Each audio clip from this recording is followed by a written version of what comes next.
Salut, moi c'est Guillaume, je suis gay et j'ai été très longtemps sexuellement bloqué. Ce podcast, c'est comme un guide. Chaque épisode t'aide à sortir du non-dit, à entendre tes désirs et donne des conseils pratiques pour ta vie sexuelle ou amoureuse. J'essaie de vivre de ce podcast, alors si tu aimes mon contenu, fais un don. Tape bit.ly/comment devenir dans ton navigateur. Tu auras aussi mon Instagram pour voir ma petite tête et les infos pour venir à une rencontre entre auditeurs dans ta ville. À la toute fin de cet épisode, je t'en dis plus sur les coulisses du podcast et comment la communauté des auditeurs peut t'aider. Allez, place à ton épisode, bonne écoute.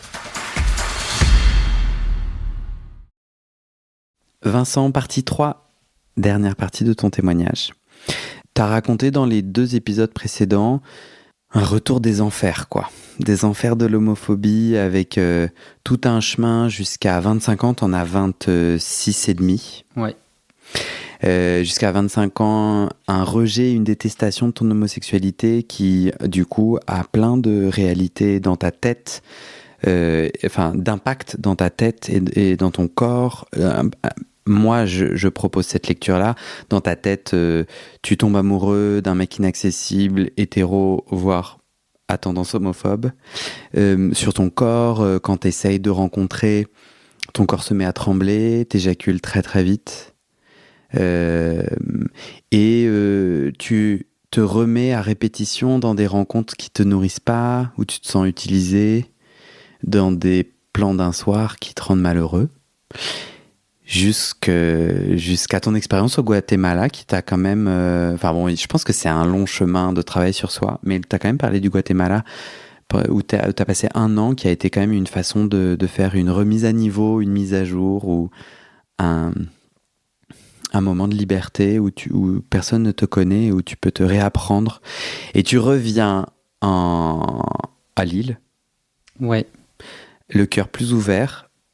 Et une sombre histoire de fromage, Tinder, app de rencontre. Les gens ont qu'à aller écouter l'épisode 2 de ton témoignage.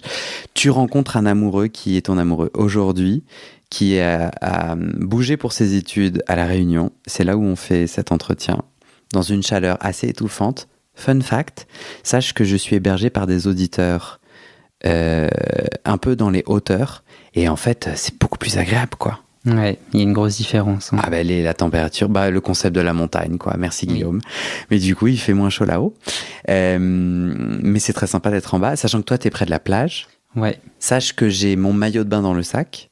Je ne veux pas t'obliger à rien, mais si jamais on va aller se baigner, ça peut faire une petite baignade pour le sunset. C'est le sunset, le coucher de soleil. Ouais. Ça parle cool, Vincent. Et ouais. On dit sunset ici ? Bah ouais. Non, tu dis ça. Il n'y a que les gens cool qui disent sunset. Eh ben, t'as tout à fait le droit. Et du coup, on avait terminé l'épisode précédent en se demandant... je pense que j'ai envie qu'on commence par le blocage autour d'être passif. Parce que dans l'épisode 1, je racontais dans l'intro, puis t'as raconté qu'à 13 ans, tu te fais la promesse de jamais être pénétré. Et fast forward, avance rapide. Toi, aujourd'hui, t'es super épanoui. Ton copain t'a aidé, cet amour à enlever chaque couche des blocages. Mais encore aujourd'hui, tu dis, je suis pas très à l'aise d'être passif, d'être pénétré. Est-ce que tu peux m'en dire plus ? Ça veut dire quoi, que je suis pas très à l'aise ? Ça te fait mal ? Ouais, ça me fait mal. Et au-delà de ça, j'ai jamais réussi à ressentir du plaisir de cette manière-là. Ok. Quand t'es... Ben non, vas-y, dis-moi. Par contre, ça change pas le fait que j'aimerais bien, en fait. C'est pas quelque chose qui me bloque et qui m'empêche d'être épanoui, mais j'aimerais bien, et je pense que faut être patient et ce sera sur mon chemin et je continuerai d'y aller progressivement et c'est encore un blocage. C'est vrai, ouais. Tu pousses un peu quand t'es pénétré ? Non, en vrai, justement, j'ai écouté tes podcasts, les techniques, tout ça. Ouais. J'essaye vraiment d'être très détendu. Je crois que j'ai essayé aussi une fois, ou non, j'ai jamais essayé, mais je pense que j'aimerais bien aussi essayer avec le poppers, tout ça. Ok. Moi, moi, j'aime beaucoup l'astuce de la boussole. T'as essayé l'astuce de la boussole? Tout seul? Je l'ai plus essayé sur mon copain. Ok, génial. Pas trop sur moi. Et du coup, en tout cas, ça s'est bien passé quand toi t'as essayé? Ça va, mais c'était, enfin, peut-être qu'on l'a pas très bien fait, mais c'était pas non plus, j'ai l'impression, révolutionnaire, quoi. J'ai compris la magie de la question que tu as tirée dans l'épisode numéro 1. Et je confirme, tu as tiré la question, est-ce que tu utilises des jouets sexuels dans ton intime? Et la réponse est plutôt non. Et pour moi, la question, elle est magique parce que c'est... je vais me permettre de donner des conseils. Tu m'as rien demandé, mais j'ai envie. Pour moi, le plaisir anal, c'est d'abord une conquête personnelle et intime solo. Je conseillerais vraiment de... C'est vraiment... T'as tout contrôle sur ton corps, sur l'espace, tu t'es tout seul. Donc en fait, voilà, c'est vraiment une bulle que tu te crées. Tu peux la créer quand tu veux, quand c'est bon pour toi. Et justement, le jouet sexuel, et ça peut être le légume, ça peut être le doigt. Et puis bien sûr, on commence par ne rien mettre. Non, on va pas s'emballer, mais peut-être un jour un jouet. Mais on commence par juste se mettre une demi-phalange. L'astuce, donc l'épisode... Ça me fait pas mal par contre. Ok. Les doigts, Les gens peuvent aller écouter l'épisode, mais ils peuvent aller le sauvegarder, mais il faut qu'ils restent là avec nous pour aller au bout de cet épisode. Oui. T'as vu comment je suis bossy? Non, mais ok, donc tu utilises ton doigt, et là t'as pas mal. T'appuies doucement. Tu respires? Plusieurs. Ok. Pas de plaisir. Et non, pas plus de plaisir que ça. Ok. Tu insères combien Ouais, deux phalanges. Ok. Oui, parce que j'ai entendu dire que c'était à peu près à... Enfin, c'est pas très loin, quoi, La prostate. Ouais. Ok. En gros, pour moi, se titiller moi personnellement, je trouve ça pas aisé de conquérir le plaisir prostatique, c'est-à-dire d'aller se titiller la prostate et de sentir un truc. Très bien, super. Mais je trouve que c'est plus simple pour moi, peut-être ça t'aidera, de commencer par pas tellement la profondeur, mais juste d'aller toucher les nerfs, d'aller genre caresser, d'aller genre raviver cette zone qui est dans ma tête plutôt le sale, le caca, le machin. Donc, petit épisode du lavement pour bien faire mon lavement, pour du coup pouvoir pousser un petit peu, pas trop. Mais voilà, pour me dire, voilà, c'est plus sale. Ou bien t'es allé dans la mer, là. Donc, dans ta bulle, c'est plus sale. Et avec pas mal de lubrifiant, tu utilises du lubrifiant? Ouais. Génial. Ça ne doit jamais nous faire mal. Et je vais aller caresser. Moi, quand tu me dis deux phalanges, je me dis, ah ouais, direct. En vrai, le mieux, ce que je trouverais trop chouette que tu arrives à ressentir, c'est que dans ta tête, tu dises, ah, j'ai envie que ça soit plus profond. J'ai envie de plus. Je trouverais ça génial que tu te donnes moins. Pourquoi tu rigoles? Je trouve ça marrant. Enfin, ça te parle pas? Si, mais j'ai l'impression que tu me donnes un peu un conseil, genre. Bien sûr. Peut-être une salope libérée, quoi. Bah, bien sûr. C'est totalement mon objectif. Non, mais tu vois, ça sera pas beaucoup plus long. Mais je trouve que dans ma conquête anale, j'allais direct en mode, bon, ben, le plaisir vient dans la pénétration, vient dans le va-et-vient. J'étais là à reproduire hâtivement des trucs et je voulais juste te partager que juste de caresser, juste d'aller tout doucement, de vraiment te dire, de respirer et de sentir ce qui se passe en toi, de pousser un peu, voilà, et de pas forcément, bam, te caler deux doigts au fond, en mode, bon alors, ça marche ou ça marche pas? Mais quand je le faisais, c'était pas direct. Ok. Bien sûr. Ouais. Mais en fait, je me demande en fait si c'est pas aussi parce que là, moi et bon, j'ai pas envie de parler au nom de mon copain, mais enfin les doigts, tout ça, enfin, je sais pas, c'est pas trop. Et je crois que toi aussi, non? Enfin, c'est plus. Enfin, moi, j'ai l'impression que j'ai un peu le fantasme en tant que passif d'être juste de me faire défoncer, quoi. Ok. Mais sauf que, enfin, en fait, j'en suis pas là du tout et bah. Oui, et le doigt ne correspond pas. T'as bien raison que l'imaginaire dans mon plaisir anal est très important. Ouais. Oui, donc toi, tu te fais chier, quoi. En fait, ouais, je me dis peut-être c'est ça qui me ferait plaisir, mais en même temps, je pense qu'il y a quand même une réalité physique, quoi, qu'il y a un plaisir Ouais, mais bon, attends, suis ton intuition. Alors on revient à la question magique, qui en effet peut t'inviter à acheter genre un god qui a l'air d'être une bite. Pourquoi pas? Mais On n'est pas loin de Noël. Je resterais plus peut-être sur un plug ou quoi, un petit truc. Ouais. Et ouais, avec des vibrations ou quoi. Ouais. Top. Moi, je finirai par... je pense que je suis ultra conservateur quant aux drogues, en général, parce que j'ai une famille d'addicts et que moi j'ai grandi dans l'addiction et que du coup c'est un sujet compliqué pour moi et je me permettrai pas du tout de juger et c'est juste que mon opinion, mais on peut... c'est pas du tout un problème de céder.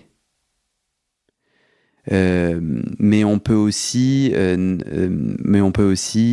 pas tout de suite, enfin essayer juste avec soi-même. Tu vois ce que je veux dire? Je trouve que souvent j'entends des gens directement se dire bon ben je vais prendre des pilules, des médicaments, des machins, et que je trouve pas ça inintéressant. En fait, la substance va forcément te déconnecter de ce qui se passe dans ton corps, et donc là en fait le plaisir c'est une enquête, et du coup faut comprendre qu'est-ce qui est en train de se passer là quand j'ai pas de plaisir. Et quand... C'est ça par rapport aux poppers? Aux poppers, ouais. Et du coup, quand j'ai rajouté une couche, et c'est pas grave du tout, hein, je suis pas du tout en train de culpabiliser, mais du coup, bah, t'as moins d'infos parce que bah, le poppers agit. Mais d'autres te diraient, bah oui, mais c'est une super introduction que je pourrais lâcher plus tard pour justement m'aider à goûter un plaisir qui va m'aider à mieux le reproduire sans poppers. Ouais. Voilà, j'ai dit les deux parts. Oui. Je suis d'accord et en même temps, je pense que faut pas oublier les dangers du chemsex, tout ça. Et du coup, moi aussi, j'ai un profil assez addictif. Ok. Du coup, je pense que ça peut être une bonne manière, mais faut que je surveille ça quand même. Mais je serais content si le poppers peut m'aider à être épanoui.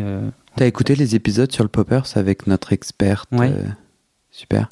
Parce que du coup, tu vois, en termes de danger de sa substance et tout, il faut savoir 2-3 trucs, mais on n'est pas du tout au niveau de l'alcool qui est en vente libre en France ou de d'autres produits. On est comment sexuellement aujourd'hui dans le couple? On essaye d'être le plus libre possible.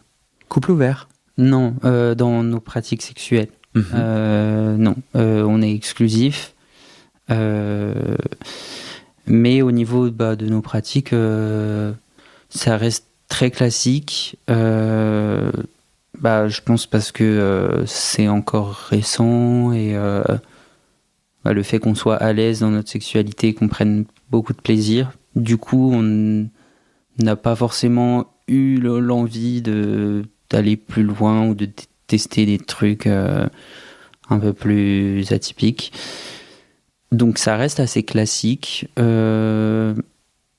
et pour l'instant ça nous convient.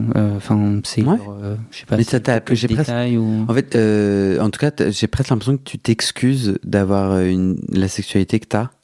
Non. Au contraire, j'en ai pas honte et parce que je sais que sur ton podcast, on parlait plusieurs fois de sexe vanille et que les gens peuvent trouver ça un peu plan-plan ou très basique.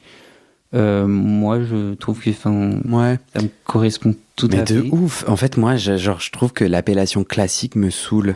Ouais. Parce qu'en fait, genre, une magnifique caresse, mais c'est genre, oui, c'est peut-être classique et tout, mais c'est juste d'une puissance exceptionnelle. Je pense que j'ai tilté à ça, que j'étais, mais non, mais, je sais pas, je trouve qu'il faut qu'on trouve un autre terme. Oui, c'est vrai. Ouais, parce que classique, c'est un peu je suis d'accord. Très classique, t'as dit très classique, je suis là, c'est un peu péjoratif. Non, bon, en gros, vous kiffez, et vous kiffez dans le monde, je sais pas, en tout cas pas en mode BDSM, et pour autant, toi, t'as dit, au fond, j'ai un peu le fantasme d'être un passif qui se fait défoncer. Ouais. Vis en toi un peu ce côté plus brutal. C'est plus l'envie d'essayer des choses. Je suis vraiment fermé à rien aujourd'hui. C'est plus qu'on se contente de la sexualité qu'on a actuellement parce que oui, ça nous va très bien. Ton mec te défonce pas? Non, ça arrivait, on a essayé quelques fois, mais pour l'instant, je suis pas encore à ce niveau-là, je suis pas à l'aise et je prends pas de plaisir, donc Pas mal. oui. Donc tu es pénétré. Bah, on a déjà essayé, mais ça fait longtemps qu'on l'a pas fait. Et, aujourd'hui, on a construit on est à l'aise dans notre rôle. Je dirais pas que moi je suis uniquement passif et lui actif et lui passif, mais ça se fait plutôt dans ce sens-là parce que Ok. on est devenu à l'aise comme ça. T'as pensé au fait que peut-être juste il y a une injonction à l'anal, genre en mode c'est une case obligatoire, et peut-être juste c'est pas pour toi, juste c'est pas ton kiff? Oui, oui. Ah mais non, parce que t'as le désir d'être un passif qui se fait défoncer, peut-être que... Bah, en fait, oui, mais après, c'est plus un fantasme. Je sais pas si dans la réalité, je prendrais du plaisir. C'est parce que je m'imagine prendre ce plaisir et que aussi, j'ai entendu tous ces témoignages et... Sur le podcast? Ouais, et même au-delà le fait que c'est une zone érogène et que on peut tirer du plaisir de ça. Donc, moi, je suis curieux et Bah ouais, t'as j'aimerais raison. bien... Bah tu verras, mais peut-être faut pas qu'on se foute la pression, parce que je trouve que parfois, et c'est d'ailleurs tout l'enjeu du podcast, de pas créer une sorte de discours normatif où il faudrait... Mais moi j'ai mis 15 ans à conquérir mon plaisir anal, hein. Et, et j'ai découvert que c'est chez moi à 85% dans la tête. Vraiment, c'est... Et j'ai découvert à quel point il y a vraiment... Quand je prends du plaisir, c'est souvent dans ma petite tête, il y a un moment où je me dis, c'est cool, c'est génial, je me fais pénétrer. Ok. Et là, je sens que je lâche. Tu vois ce que je veux dire? Toujours parce que je me sens en sécurité, c'est toujours parce que mon partenaire me fait l'amour. On est en train de faire l'amour. Même si c'est un partenaire d'une fois, il y a vraiment, je sens qu'il y a une puissance, je me sens en totale sécurité.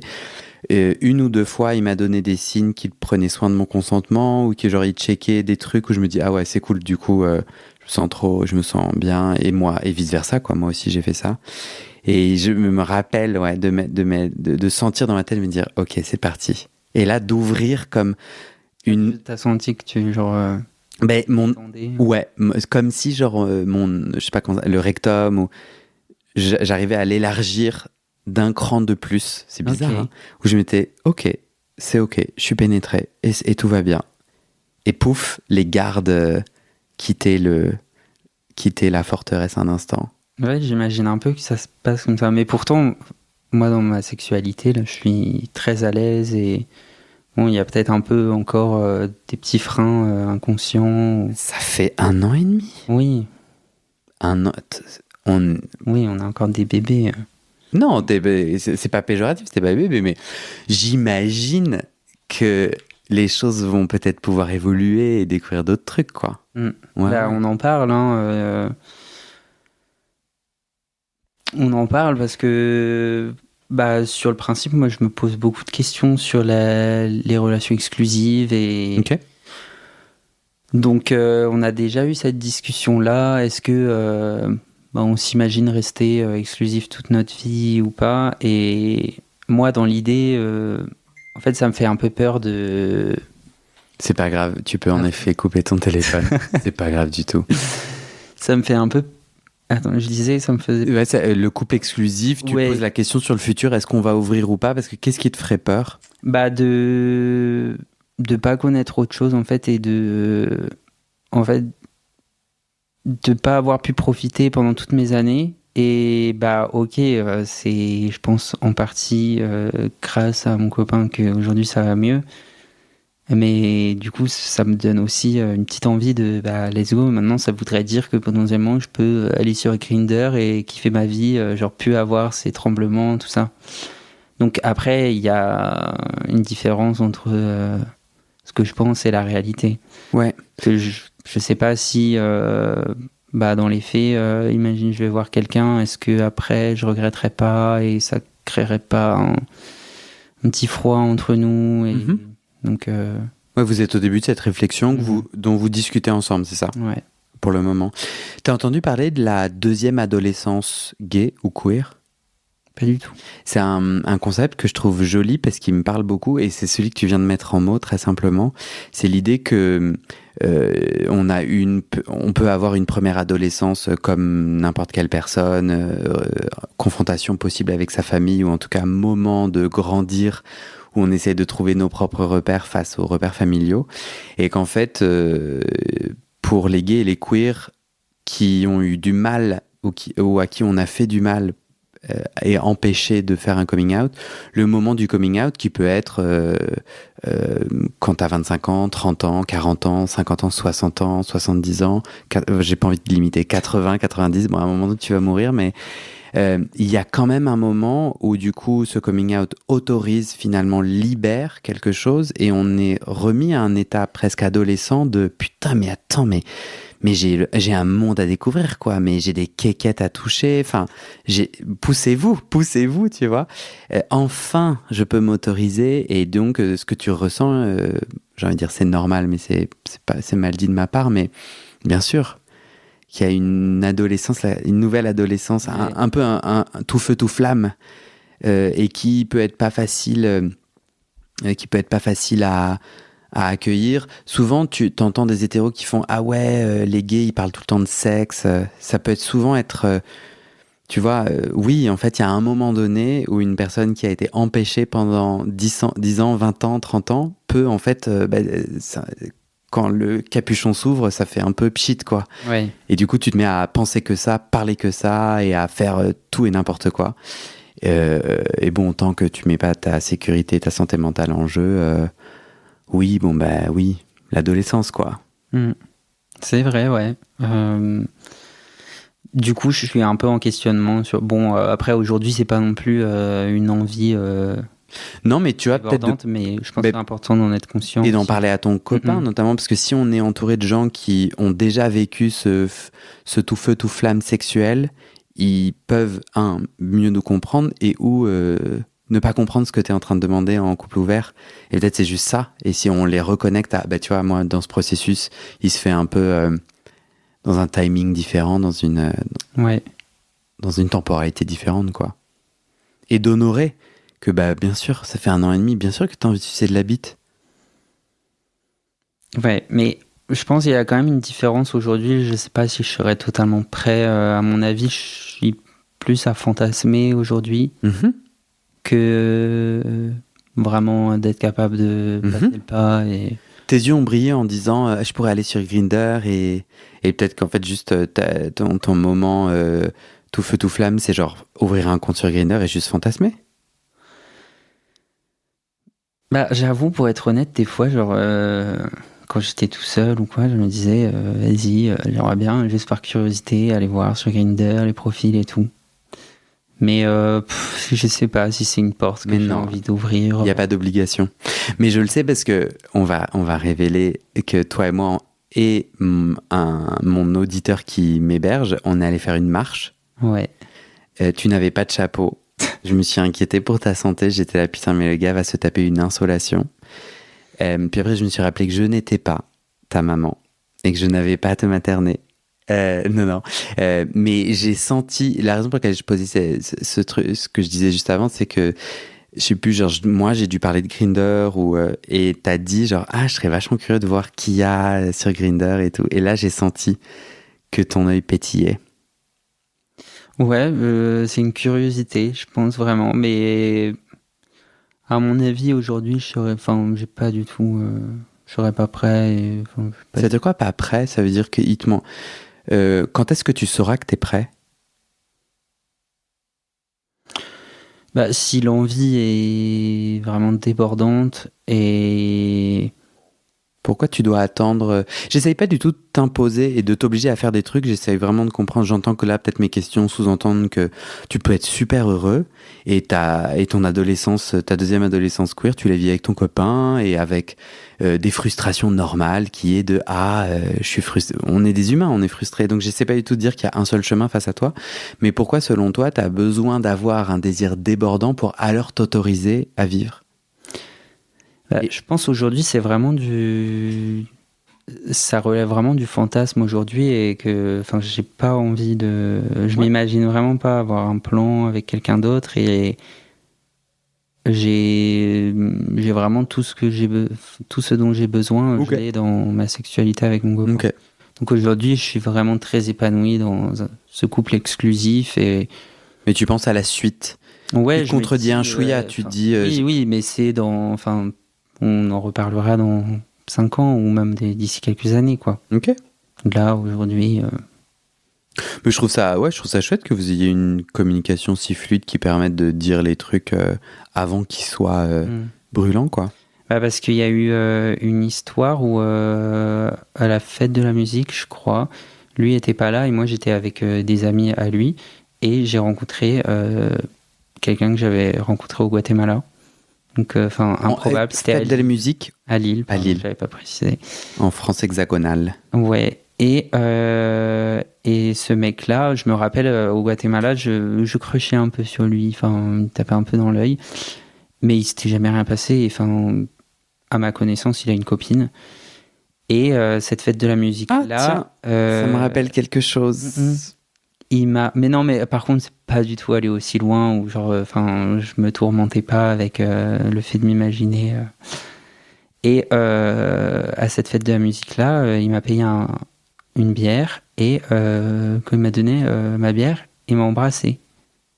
Et vraiment, j'ai même pas eu le temps d'avoir une réaction, juste, il m'a embrassé et j'étais en mode, qu'est-ce qui se passe, genre à l'époque au Guatemala, j'aurais adoré qu'il fasse ça. Et du coup, en fait, ça m'a vraiment confronté à me dire,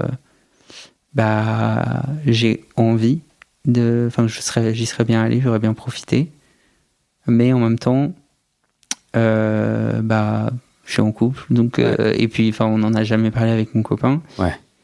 Donc je me suis dit, en vrai, sur le principe, moi, les conversations que j'ai eues avec lui, c'est plus, imagine on est une soirée ou quoi, l'un sans l'autre, et il se passe un truc, et est-ce qu'on peut profiter ou bien non? Je trouve ça respectueux de votre amour de se poser des questions et d'identifier des règles qui sont bonnes pour vous, quoi. Ouais. Mais du coup, là, il t'a embrassé, le gars du Guatemala.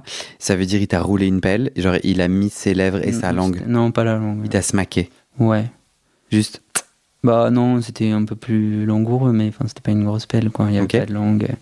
Et il a exprimé la possibilité que, genre, il t'a dit, genre, viens dans ma hutte de Lille. Moi, juste après qu'il m'ait embrassé, genre, à un moment, il a tourné le dos 3 secondes et juste, je suis parti. Et j'étais en panique totale. Parce que, j'étais pas insensible à ce qui s'était passé, mais en même temps, je pensais à mon copain. T'es coupable. Ouais. Ouais, je comprends, ouais. Du coup, j'en ai parlé, et même j'en ai parlé à un de ses amis direct après. Et je pense que ça l'a quand même blessé parce que il savait pas vraiment ce qui s'était passé. Et donc c'est pour ça que. Mais t'as l'impression d'avoir été consentante de se baiser. Enfin, il t'a été imposé. Ouais. Ok. J'ai vraiment été pris de court et j'ai pas eu la possibilité de réagir. Oui, c'est ça. C'est pas toi qui. Tu lui as pas dit toute la soirée. Ah, si on s'embrassait. Non, pas du tout. Ouais. Mais t'as un peu vécu ton fantasme de toute ta vie en fait. Enfin, pas vraiment parce que je me suis freiné en fait. Je pense qu'il aurait été chaud pour aller plus loin et tout. Mais je comprends que ton cœur se mette à palpiter parce que t'as quand même pendant 4 ans été amoureux secrètement d'un hétéro. Épisode précédent, tu racontais, tu vois. Et là, je comprends qu'il se passe un truc un peu similaire et qui donne... Il y a une part de toi qui doit être en ébullition au moment où t'es embrassé par ce gars qui t'avait jamais dit qu'il était bi ou... C'est ça, au Guatemala, vous en aviez jamais parlé? Ah ouais. Mais même moi, j'étais pas... je sais pas si on en parlait vraiment. Au Guatemala, t'avais pas dit que t'es... Oui, en fait, je fréquentais personne, donc c'était pas... Je me cachais pas, mais on n'en parlait pas spécialement, quoi. Et tu lui as reparlé? Non. Ah putain, c'est ouf. Non, mais j'en ai parlé à des amis qu'on a en commun et qui étaient tous choqués parce qu'ils me disaient mais il a une copine et donc. Comment tu fais pour vivre? Après moi je suis très particulier, mais comment tu fais pour vivre sans les fins d'histoire, quoi. Mais moi, bah après, avec mes gros sabots pâteaux, là, j'y serais allé, et possiblement, j'aurais pas eu la fin de l'histoire, parce que les gens ne s'expriment pas forcément, même quand tu mets des gros sabots. Mais moi, je pourrais pas survivre à l'idée que, genre, bah non, je saurais jamais. Bah, peut-être qu'un jour, en vrai, si je le recroise ou quoi, mais je pense pas, surtout aujourd'hui, ça fait quand même quelques mois, je vais pas revenir vers lui. Il est jamais trop tard. Non, mais je te taquine. Après, C'est pas le non, c'est moment, pas un c'est pas le besoin sujet, quoi. vital. Et puis, Bah je me dis même, peut-être lui, il est pas à l'aise avec ça. Et il avait l'air fort bourré quand même. Donc, ouais, bien sûr. ou il a oublié, ou je sais pas. Ouais. Et quelques mois après ça, pareil, il y avait un autre mec que j'aimais bien à l'époque, que j'ai recroisé et qui, à l'époque, m'avait mis un stop. Et là, revient vers moi, me fait des avances et tout. Et... Aussi un hétéro? Non, entre non, guillemets. un gay que j'avais Ok. daté, mais il s'était rien passé. Et moi, quand on se datait, j'étais bien dedans. Enfin, je l'aimais bien. Et du coup, j'étais un peu deg quand il m'a dit, quand il m'a mis un stop. Et après, quand je suis revenu et que j'étais en couple, on s'est recroisés et il me lance des fleurs et fait des avances. Et du coup, encore une fois où je suis là, bah, et peut-être que j'aimerais bien, mais je peux pas. Ouais, c'est ça. Après, il y a, bah ouais, c'est frustrant. Le choix est frustrant dans le sens où soit je fais couple et ben j'ai la puissance de ça, mais j'ai pas en effet les avantages d'être célibataire et de pouvoir batifoler. Ou bien je suis en couple ouvert mais en effet, il y a des équilibres à trouver. Mais j'entends complètement comment ça peut être défiant et pas évident, tu vois.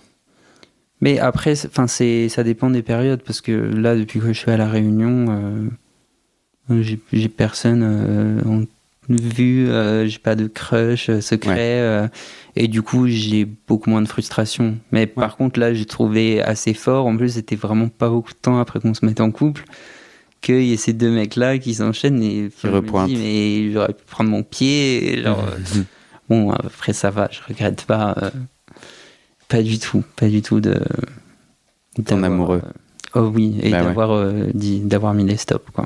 Il y a des sujets que t'as pas mentionnés qui sont importants pour toi avant qu'on conclue. Il y a des trucs importants et là je t'invite à te connecter juste par intuition. C'est que on avait parlé nous de tout un tas de sujets et j'aimerais juste que tu de façon robotique dises bon bah comme on a dit il faut que je raconte et juste tu te connectes là. On a beaucoup parlé, on a dit plein de trucs. Est-ce qu'on s'arrête là ou est-ce qu'il y a, si tu devais en choisir un sujet, un truc où tu te dis bah moi j'ai vraiment pas envie de terminer le podcast sans que ça soit imprimé dans les ondes. Bah, au début de l'enregistrement, je disais que je le faisais en grande partie pour moi parce que je pense que c'est une belle manière de un peu faire une rétrospective de toute mon histoire. Et après aussi, je disais si ça peut donner espoir à d'autres gens parce que j'ai peut-être envie de revenir sur le fait de à quel point j'ai commencé très bas dans mon estime de moi et ouais, bah, parler plus spécifiquement de mes... mince, j'ai perdu le mot. Complexes. Et je me rappelle ça dès mon plus jeune âge, genre 6 ans à l'école. Ne pas être à l'aise avec mon corps, genre à la piscine, vraiment toujours me cacher. Et enfin, j'ai développé des complexes sur tout, genre ma pilosité, les grains de beauté, mes cheveux, genre, vraiment, ça n'avait aucun sens, quoi. Et bah, j'ai une morphologie assez fine aussi. J'ai très longtemps, je voulais pas être en t-shirt. Aller à la plage, c'était impensable. Et aujourd'hui, j'ai pas radicalement changé de morphologie. Je pense même pas du tout. Mais j'ai un regard totalement différent sur mon corps. C'est quoi le lien que tu fais entre tes complexes passés, ton rapport au corps et ton intime, ta sexualité, ton amour? Enfin, je veux dire, tu fais un lien ou c'est juste un autre chapitre de ton épanouissement intime? Je pense en tout cas que le fait que je sois pas du tout à l'aise dans mon corps, ça m'aide pas du tout à me construire sexuellement, tout ça. Ouais. Donc, Du coup, à ton avis, si tu regardais ces complexes, ils racontent quoi? C'était en lien avec cette vérité intérieure d'être attiré par les hommes ou... non, ça venait vraiment de avant ça, mais peut-être que c'est un rapport aussi avec, oui, l'image de moi que je renvoie. J'ai le souvenir de un prof en primaire qui m'avait dit, qui m'avait viré de la classe, mais alors que je sais plus, j'avais eu une altercation avec un autre gars et je pleurais. Et mon prof m'a dit, sors de là, je supporte plus ta voix. Et cette phrase, ça m'est restée. Et pendant super longtemps, j'ai eu un complexe de ma voix. Je la trouvais trop féminine, trop aiguë. Ah. J'ai fait un peu de podcast aussi. C'était un épisode, un entraînement super dur au début, mais ça m'a vachement aussi aidé à accepter ma voix. Et donc, ouais. Bah, c'est toujours lié si je suis trop féminin, si je suis trop l'efféminé, la tapette, le PD, la fillette, alors le monde extérieur va me rejeter, quoi. Et pour de vrai, le monde extérieur m'a rejeté. Ton exemple est tu vois, une réalité, quoi. Et ça arrivait à se reconstruire parce que l'autorité du prof qui dit ta voix, tu dégages, bah grave. Ouais, je pense que c'était vraiment un trauma. Mais pour dire que c'était pas que lié que des trucs féminins, parce que je sais que j'ai très longtemps complexé de ma pilosité. Et Tu veux décrire ta pilosité? Selon toi, tu la vois comment?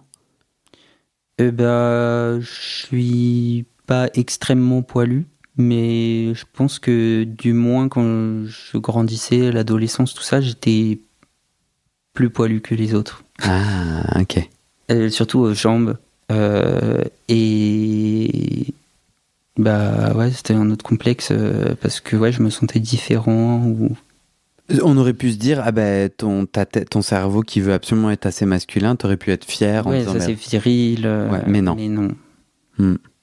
Non. Ouais. Donc, non, je pense que ça vient vraiment de un mal-être. J'ai commencé comme ça. Mhm. Et donc, je dis tout ça, c'est plutôt positif, c'est pour donner un message d'espoir. Et aujourd'hui, je suis. De 0 à 10, t'aimes ton corps à combien, là, tout de suite, en ce moment, quoi? 8. Les deux, si tu fais parler que les deux, Ça serait faire un peu plus de sport et. pour avoir l'air comment différent? Non, pas vraiment différent, mais plus mieux dans mon corps, vraiment. Je pense que faire du sport, c'est même bien psychologiquement. Parce que, en fait, j'ai fait un peu le deuil de changer de morphologie parce que depuis 10 ans, j'ai jamais pris 1 kilo ou perdu 1 kilo. Et. Voilà, quoi. Du coup, je me dis autant m'accepter comme je suis. Et quand t'es nu ou que tu fais pénétrer, ou que tu pénètres, quand t'es nu, tu vois ce corps? Genre, il te gêne? Non, pas. Aujourd'hui, pas du tout. Non. Parce que je suis complètement à l'aise avec mon copain. Et avec d'autres? T'as pas de rapport sexuel avec d'autres, mais tu t'imagines? Mal passé, oui. Ouais. Mais je pense que la vision de moi-même, oui, a changé parce que je pense avant, je me voyais beaucoup plus maigre. Aujourd'hui, je croise d'autres gens qui sont en t-shirt et ont des bras 2 fois plus fins que les miens et je me dis ils le font quoi. Donc et aujourd'hui, heureusement que j'arrive à porter des t-shirts parce que en habitant ici, des ce serait t-shirts compliqué en pull. C'est quoi? Ouais. T-shirt, short. Des t-shirts. Ah mais moi depuis le début, je crois que tu dis petit short. Ah, petit short. Des petits shorts aussi, hein.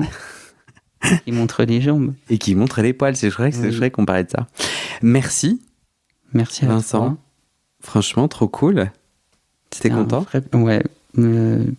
Super, super intéressant. J'ai adoré partager mon histoire en espérant que ça intéresse les gens. Toujours. Il y a toujours des gens qui nous ont déjà abandonnés il y a longtemps, qui se sont dit « Ah là là, c'est nul, j'aime pas, ça me parle pas. » Soit c'est ta faute, j'aurais dit c'est lui, soit c'est Guillaume. C'est souvent ma faute, pour être honnête. Et puis, il y a des gens, ça connecte parce qu'ils se voient en toi. Enfin, je trouve ça merveilleux parce que sur chaque épisode, je reçois souvent des commentaires assez contradictoires. Tu vois ce que je veux dire ? Des gens qui ont entendu quelque chose et d'autres exactement le contraire. Je trouve ça trop beau. Donc ouais, merci. Il y a des gens qui sont en train d'écouter et qui se joignent à moi pour te remercier. Merci beaucoup. Grave, ça m'a inspiré. Je leur remercie, je les remercie tous et puis je leur souhaite une formidable aventure.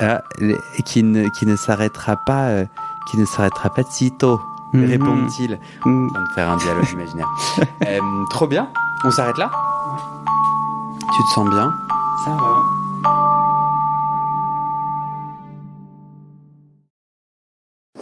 Sortez vos agendas, voici les dates des prochaines rencontres entre auditeurs. Marseille, 29 janvier, Toulouse, 31 janvier, Rennes, 1er février, Nantes, 1er février aussi, Lausanne, 15 février et Metz, 21 février. Pour avoir l'heure ou le lieu ou être tenu informé des futures rencontres, tu vas sur le site du podcast, page rencontre, tu rejoins la communauté WhatsApp et le ou les groupes des villes qui t'intéressent. L'auditeur qui co-organise postera un petit message avec tous les détails. Et maintenant, je te donne les dernières infos sur les coulisses du podcast et comment la communauté des auditeurs peut t'aider. Mais d'abord, on doit parler sous. Ce podcast, c'est mon boulot à temps plus que plein et j'ai pris 2 décisions. Première décision, je ne veux pas rendre le podcast payant. Je veux qu'il reste accessible. Deuxième décision, je ne veux pas non plus de sponsors commerciaux. Vous vendre du lubrifiant ou des godes que j'utilise pas, non merci. Je limite mes sponsors à des assos ou aux services publics dont je porte déjà les messages de santé, mais bon, ça réduit beaucoup mes possibilités financières. Donc je dépends de vous, mes petits auditorices. Depuis 1 an, je cherche 400 auditeurs, auditrices qui peuvent me donner 5 € par mois pour que ça me fasse un gros SMIC, une sécurité financière minimum. Le pari est risqué, demander des sous pour un podcast gratuit dans une culture francophone qui n'a, il faut le dire, pas l'habitude de soutenir ses créateuristes de contenu, c'est pas facile. On est 180 sur les 400. Je galère à faire décoller tout ça, alors si tu aimes mon contenu et que peut-être même ça t'aide, rejoins les 400 maintenant. Direction le site du podcast, tu vas pouvoir donner via ma plateforme de dons ou en direct avec mon RIB par mois ou en une fois pour un soutien annuel. D'ailleurs sur 1 an, ça fait 60 €, en gros le prix d'une séance de psy d'1 heure. Tu n'as pas de sous, t'inquiète, je comprends, alors clique tout de suite sur s'abonner dans ta plateforme d'écoute, active les notifications pour recevoir le titre de l'épisode dès sa publication et mets 5 étoiles et un commentaire sur la page du podcast sur Spotify et Apple Podcast. Ces petites actions, ça pousse l'algorithme à proposer le podcast à plus de gens et ça m'aide à trouver des témoignages et des donatrices. Bon, maintenant, faut que je te parle de ce qui se trame derrière le podcast avec notre belle communauté des auditeurs. Sur le site du podcast, tu trouveras notre annuaire collaboratif des soignants-soignantes gays ou queer-friendly. On se partage entre nous nos contacts des soignants avec lesquels on se sent safe, médecins généralistes, proctologues, psy, sexothérapeutes, etc. partout dans le monde. Tu trouveras aussi mes réseaux sociaux et ma communauté WhatsApp. Je te montre ma petite tête, je te raconte les coulisses du podcast. Souvent, je pose des questions pour des futurs épisodes. Je demande de l'aide ou toi. Tu peux aussi m'envoyer des messages, par exemple des messages d'amour pour me motiver. Ça me fait très plaisir. Tu trouveras aussi sur ce site la communauté Discord du podcast. C'est là où les auditeurs peuvent parler entre eux, peuvent parler des épisodes, de culture et aussi de sexe et de leurs sujets intimes. Pour découvrir tout ça, tu tapes dans ton navigateur bit, c'est bit sans e.ly/comment devenir. Merci à toi et à très bientôt dans tes oreilles.